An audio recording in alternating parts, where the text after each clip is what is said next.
Hello hello et bienvenue dans ce nouvel épisode. Aujourd'hui, j'aimerais vous parler de la formule AIDA qui veut dire comment capter surtout l'attention de ses prospects.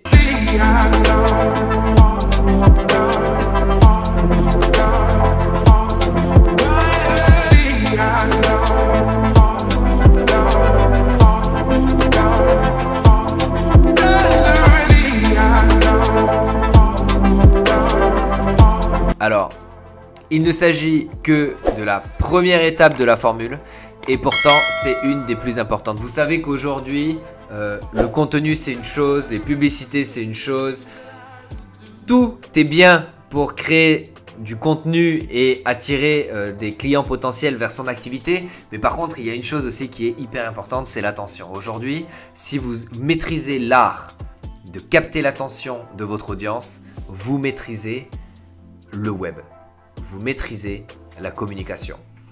Et ça, c'est une chose hyper importante à prendre en compte. Pourquoi? Parce que la plupart du temps, les gens pensent que le plus important, c'est de savoir parler en public, c'est de pouvoir se montrer face à une caméra, c'est de pouvoir faire les meilleures pubs, c'est de pouvoir faire les meilleurs designs, etc. C'est vrai sans être vrai. Pourquoi? Tout simplement parce que si aujourd'hui, vous voulez avoir un impact certain sur vos clients, sur vos prospects et surtout pour pouvoir afficher votre message auprès des bonnes personnes, qu'est-ce qu'il vous faut? Il vous faut de l'attention, d'accord? Donc on va réfléchir ensemble à quelques moyens pour attirer l'attention et surtout le moyen le plus efficace. Le plus efficace, c'est de tout simplement regarder ce que les concurrents font. On va se focaliser ici sur les interactions. Quelles sont les interactions qu'ont les gens avec vos concurrents les plus connus? On va reparler de la Dream 100. Si vous ne savez pas ce que c'est, cherchez un autre épisode, vous allez trouver. La Dream 100, qui sont finalement toutes ces personnes qui ont déjà des communautés où se trouvent vos clients idéaux. Tout simplement, sont des personnes avec qui vous pourriez communiquer et qui sont potentiellement des concurrents directs à vous. L'intérêt ici, c'est de savoir comment faire pour attirer l'attention pour vous, de vos prospects par rapport à vos produits. Et pour ça, qu'est-ce qu'il faut? Il faut tout simplement regarder ce que font les concurrents. N'allez pas vous casser la tête, penser qu'il y a une formule magique pour attirer l'attention. Il n'y en a pas. La seule chose qui est faisable, c'est de regarder ce que font les concurrents, de regarder quels sont les posts qui font qu'ils ont beaucoup d'interactions et d'essayer de modeler ce qu'ils font pour l'adapter à votre activité. Vous avez bien entendu, je n'ai pas dit copier, j'ai dit modeler. Modeler le business model, modeler les designs, modeler les contenus pour que ça vous ressemble, pour que ce soit propre à votre image. Par contre, il faut bien évidemment faire des choses qui ont du sens par rapport à votre activité sans faire du copier-coller.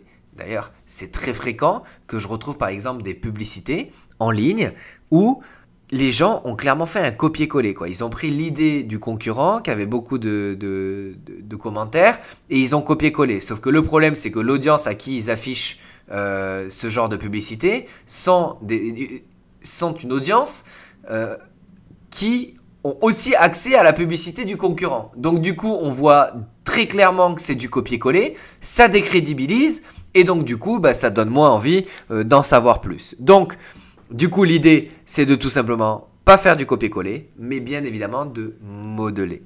Pour attirer l'attention, il n'y a pas de magie. Il faut regarder ce qui se fait, regarder là où il y a de l'interaction et on fait la même chose, du moins similaire.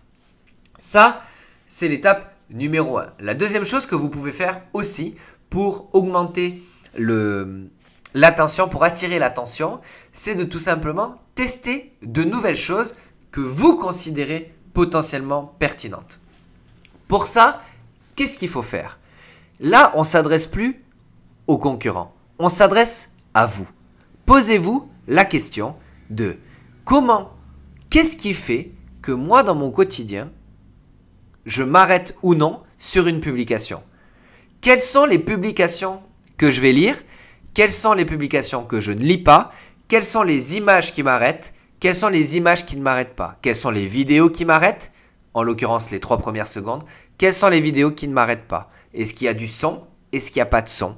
Est-ce que les faces caméra, j'aime bien? Est-ce que j'aime pas? Et là, vous vous faites un descriptif avec une feuille, un papier. Encore une fois, faut travailler un minimum. Et on fait tout le listing. Et vous pouvez prendre prenez votre fil d'actualité et vous descendez. Et vous regardez à quel moment vous vous êtes arrêté. D'accord? Parce que l'attention, c'est ça. C'est pas le texte qui est écrit. C'est le visuel qu'il y a. Donc, pour travailler l'attention, pour capter l'attention, il faut travailler les visuels. C'est le visuel qui fait toute la différence aujourd'hui. En 2020, c'est le visuel. D'accord? Donc, c'est vraiment important de le travailler. Et ça, c'est à vous de jouer. Donc, on travaille le visuel. On réfléchit. Donc, qu'est-ce qui nous arrête? Et on prend note. Et là, on va tester des nouvelles choses. Et on va se dire, ah ok, si moi je m'arrête pour ça, il y en a plein qui s'arrêteraient également pour ce type de format. Dans quel cas, quand vous vous arrêtez sur quelque chose, regardez s'il y a beaucoup d'interactions. S'il y a beaucoup d'interactions, alors là, c'est le winner. C'est-à-dire que si vous vous êtes arrêté et en plus il y a beaucoup d'interactions, ça veut dire que c'est pertinent. Ne vous limitez pas aussi au visuel et marquez sur votre papier quel est le contenu, quel est le sujet abordé. D'accord? Est-ce que c'est un sujet politique? Est-ce que c'est un sujet business? Est-ce que c'est un sujet qui est en rapport avec votre activité? Est-ce que c'est un sujet qui est en lien avec votre aspect personnel, avec du divertissement? Regardez tout ça et vous notez. Comme ça, ça vous permet de prendre des idées, de modeler tout ça pour pouvoir apporter des solutions différentes et surtout des créatifs différents quand vous allez créer du contenu. Quel qu'il soit. Surtout pour les images de mise en avant, que ce soit pour une publicité, que ce soit pour un post, que ce soit pour une vidéo, peu importe, que ce soit pour un sujet à aborder aussi, ça peut aider. Donc on essaie d'attirer l'attention comme ça. On copie, on se met en situation et on essaie de regarder ce qui marche en testant des nouvelles choses. Et on essaye d'identifier ce qui fonctionne le mieux. Donc ça, c'était la partie 1 de la formule AIDA. C'est celle-là sur laquelle j'aurais passé plus de temps. Les autres vont aller beaucoup plus vite. AIDA, A-I-D-A. Le A pour attention, le I pour intérêt, le D pour désir, le A pour action. D'accord? Donc, une fois qu'on a capté l'attention, et ça va pour votre message marketing, quelles que soient les plateformes que vous utilisez, on fait d'abord l'attention, ensuite on capte l'intérêt, c'est-à-dire qu'on fait en sorte que les gens restent sur notre publication, qu'elle soit sponsorisée, c'est-à-dire payante ou gratuite. Et ensuite, on va essayer, grâce à cet intérêt porté à votre publication, de créer un certain désir pour que les personnes passent à l'action. Donc ça, c'est le but du jeu, de la formule AIDA. Et bien évidemment, vous comprendrez que le plus compliqué, c'est de capter l'attention, mais aussi de savoir créer de l'intérêt tout en créant du désir pour faire passer à l'action. C'est un vrai métier. On appelle ça du copywriting. C'est une compétence à développer si vous souhaitez vendre sur Internet des produits, des services, créer des pages de vente, que ce soit, comme je vous disais, pour des produits physiques ou des produits numériques. Peu importe, formation, entreprise, coaching, page de vente, quelle qu'elle soit, ou même des publications quelconques pour favoriser l'acte d'achat. C'est tout à fait pertinent de développer cette compétence de copywriting.